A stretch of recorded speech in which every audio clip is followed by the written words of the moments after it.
Ludmila Korovina tinha 41 anos e era uma aventureira muito experiente. 6 meses antes de sair na viagem que irei relatar no vídeo de hoje, ela começou a desenvolver uma rota e a pensar cuidadosamente no fornecimento de alimentos. Foi planejado que um grupo de aventureiros, liderado por ela, caminharia ao longo da cordilheira Kamardaban, que fica na região da Sibéria, na Rússia. A caminhada era de dificuldade 3 em uma escala que vai de 0 a 6. Ao mesmo tempo, ao longo do mesmo cume, mas por um percurso mais difícil, de dificuldade 4, deveria ir um grupo que incluía a filha de 16 anos da Ludmila Korovina, chamada Natasha.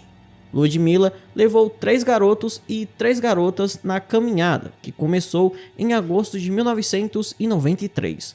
Eles não eram amigos próximos, mas estavam unidos pela paixão pela aventura.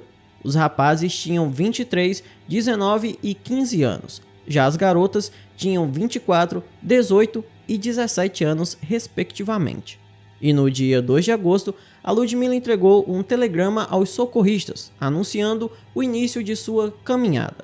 E o grupo de jovens, sob a orientação daquela mentora experiente, foram para as montanhas onde nunca haviam estado antes. O que eles não sabiam naquela época é que apenas uma pessoa estava destinada a retornar de lá. Foi prometido aos aventureiros um clima agradável no mês de agosto, porém no final do século passado, as previsões dos meteorologistas estavam longe do ideal e, contrariando todas as expectativas de tempo bom e claro, assim que o grupo iniciou o percurso, começou a chover. A chuva não parou e, para piorar, começou a nevar periodicamente. A temperatura se mantinha em torno de 5 graus Celsius e as rajadas de vento quase os derrubaram. Apesar disso, o grupo se moveu com bastante rapidez e em 3 dias eles percorreram 70 quilômetros.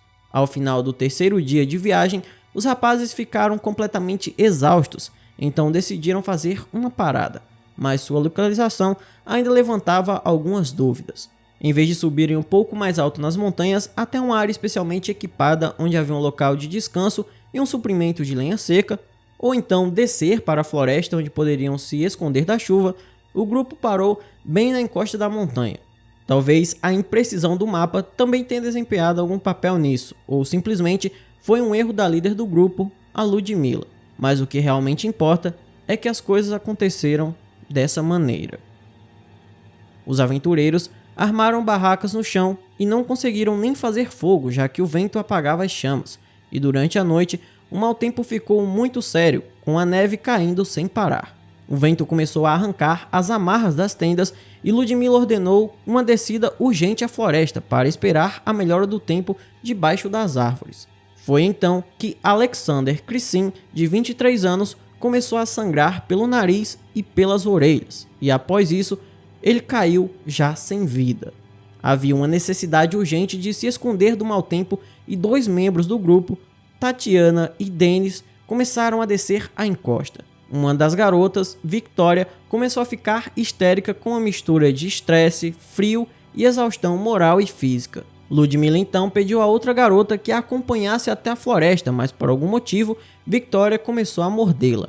Quando o restante do grupo finalmente alcançou Tatiana e Denis, viram uma imagem completamente terrível. Eles estavam loucos. Tatiana batia a cabeça nas pedras e o jovem tremia e tentava se enfiar em um saco de dormir completamente molhado. Todos, exceto Valentina, tiraram as mochilas e rolaram no chão.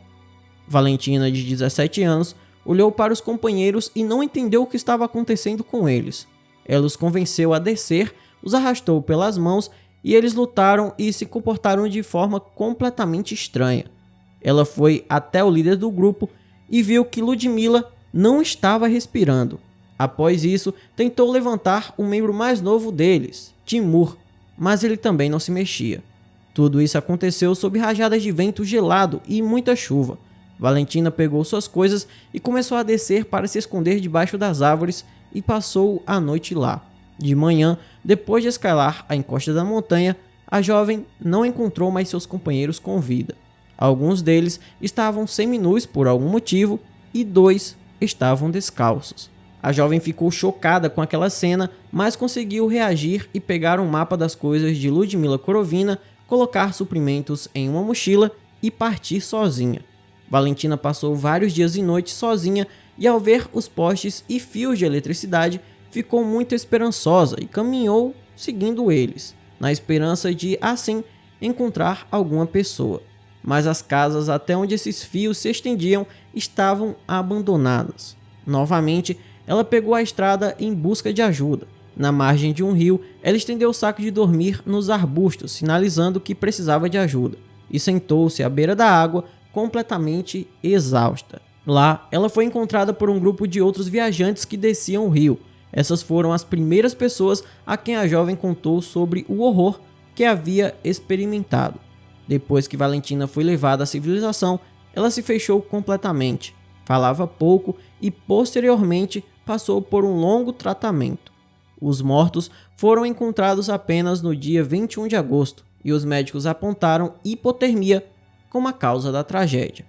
Porém, os aventureiros experientes rejeitam categoricamente essa versão, e a versão mais popular é que eles estavam muito exaustos. Supostamente, para encontrar a filha, Ludmila levou os jovens sem descanso e em algum momento seus corpos não aguentaram mais. Porém, isso também parece muito duvidoso. As rotas foram desenvolvidas com antecedência e teriam se encontrado de qualquer forma. Ambas as viagens foram calculadas e aprovadas. A velocidade média dos grupos era conhecida, então não adiantava arriscar e tentar chegar mais rápido. Porém, Vladimir Zinov, que participou da busca pelo grupo, sugere que tudo se resume à raiz dourada. Essa é uma planta que cresce nas encostas das montanhas e os viajantes costumam transformá-la em chá, acreditando que a raiz dourada dá uma sensação de vigor. Na casa de Korovina, encontramos 2 grandes sacos de raízes secas e cortadas. Aparentemente, alguns dias antes de sua morte, ela fez uma longa parada e todo o grupo coletou raízes douradas na encosta. Acho que o xamã do Baikal a puniu por isso. Outra versão muito mais interessante foi expressada por um viajante experiente e depois foi apoiada por vários outros. De acordo com a suposição dele, durante ventos fortes, massas de ar de aproximadamente 60 toneladas por segundo passam entre os topos de 2 montanhas vizinhas. Por conta disso, vibrações magnéticas se formam em determinado local e surge o infrassom. Foi ele quem começou a ter um impacto tão dramático na psique dos participantes da caminhada. O cérebro se recusa a funcionar normalmente quando exposto a ações tão fortes. Essa versão parece mais plausível e explica por que um dos membros começou a sangrar pelo nariz e pelas orelhas. Mas se foi isso que realmente aconteceu, então por que o som não afetou Valentina? Essa questão não foi explicada. Outra teoria é que os viajantes sofreram de envenenamento químico. Um dos cientistas sugeriu que substâncias tóxicas foram liberadas na atmosfera da China e depois, com as correntes de ar, acabaram na região do Baikal e, junto com a precipitação, despejaram-se sobre o grupo de Korovina. Um médico da região sugeriu que foi por causa do envenenamento por vapores venenosos que os aventureiros começaram a se comportar de maneira tão estranha. Porém, isso ainda não explica por que a Valentina não foi afetada. Já os amantes do sobrenatural apresentaram sua própria versão. Eles disseram que o Pé Grande foi visto naquelas montanhas e que ali havia uma zona anômala, como o Triângulo das Bermudas. Afinal, muitas vezes naquele local, as pessoas perdiam suas vidas ou simplesmente desapareciam. Porém, a única pessoa que sabe o que de fato aconteceu é a Valentina, e ela se recusa a falar sobre a história até o dia de hoje. Depois de passar pela tragédia nas montanhas, ela foi tratada por um longo tempo e então sua família decidiu se mudar para que sua filha pudesse mudar de vida e esquecer o horror que presenciou. Mesmo agora, a sua única frase em resposta a todas as perguntas é a seguinte: "Você acha que é agradável para mim lembrar de tudo isso?" E nos 30 anos desde que a tragédia aconteceu, ninguém mais ouviu ela dizer nada sobre o assunto. Então, esse foi o vídeo de hoje, espero que tenham gostado. Se você gostou, deixa um like, se inscreva no canal, compartilhe com os seus amigos e também comente o que você achou dessa história, o que você acredita que pode ter acontecido com o grupo. Por hoje é só, Até a próxima e tchau!